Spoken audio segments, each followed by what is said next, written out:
وہ حکومت کی جانب سے ریویو پٹیشن دائر کر دی گئی ہے اور انہوں نے کہا ہے کہ آئین اور قانون کی خلاف ورزی ہوئی ہے. سپریم کورٹ کا جو حکم نامہ ہے وہ غیر آئینی ہے اور پرائیویٹ اسپتال منتقل نہیں کر سکتے. اب آپ بھی کنٹمپٹ میں جائیں گے؟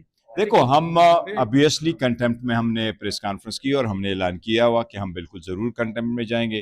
سپریم کورٹ کا جو آرڈر تھا اس کو ان لیٹر ان اسپرٹ اس کی وائلیشن کی گئی ہے اور سپریم کورٹ کے لیٹر میں بڑا کیٹیگریکلی لکھا تھا کہ اس کو آپ شفٹ کر لے. وہ اس کی ایک ٹیم بنے گی, اس ٹیم میں ڈاکٹر عظمیٰ صاحبہ اور فیصل سلطان صاحب اس کے ممبر ہوں گے, ان کے ٹیسٹ ہوں گے اور پھر اس کا علاج ہوگا. دونوں چیزیں نہیں ہوئی ہے, نہ اس ہاسپٹل میں لے کے گئے. یہ کوئی جواز نہیں ہے کہ آپ کہیں جی وہاں کوئی لوگ تھے تو ہم دوسری طرف لے کے گئے, اگر ادھر لوگ تھے تو آپ پہلے کیوں نہیں لے کے آئے, آپ ایک دن پہلے کیوں نہیں لے کے آئے. یہ بڑا نامناسب ہے. دیکھو یہ ان کے لیے یہ چیزیں لائٹ ہے, ہمارے لیے یہ چیزیں بہت زیادہ سیریس ہم لیتے ہیں اور ان کو بھی سیریس لینا چاہیے.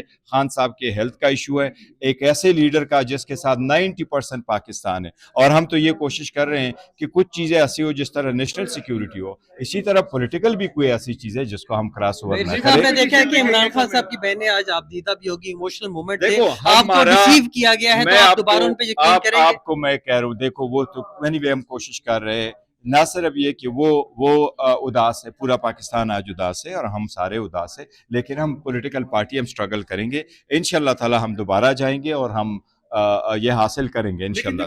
Thank you.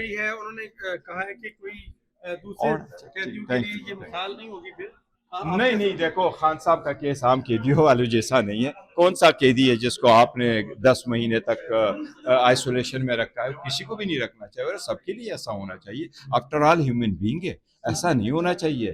دیکھو اس بات پہ آپ ٹیکنیکلٹی سے کام نہ لیں, سبسٹینشیل جسٹس کریں. بیٹھے گا یہ بتائیے کہ بات چل پڑی جس کروٹ بھی بیٹھے گا انشاءاللہ تعالی بہتری کی طرف بیٹھے گا, یہ ہمارا رائٹ ہے اور ملنا چاہیے.